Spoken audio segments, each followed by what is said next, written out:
ஏப்பா நம்ம ஆளுகளை கூட்டு பாலை கறக்க சொல்லப்பா. நேரமாவது இல்ல. நீங்க முதல்ல கிளம்புங்கப்பா. டவுனுக்கு போய் நாளைக்கு பொங்கலுக்கு வேண்டிய பொருள் எல்லாம் வாங்கிட்டு வந்துருவோம். சரிப்பா.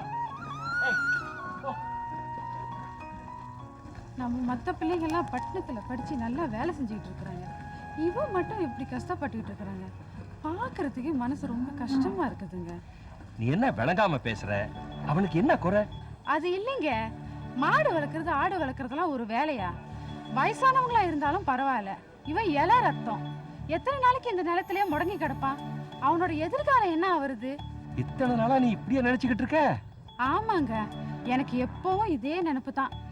அடி பைத்தியக்காரி, நீ எந்த உலகத்துல இருக்க?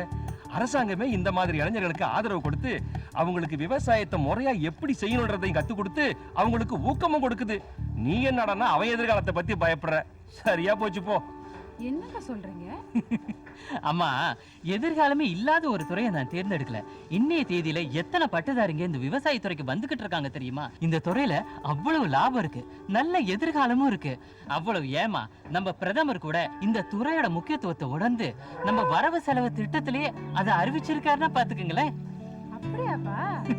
ஆமாமா பா, நீ கிளம்புங்கப்பா.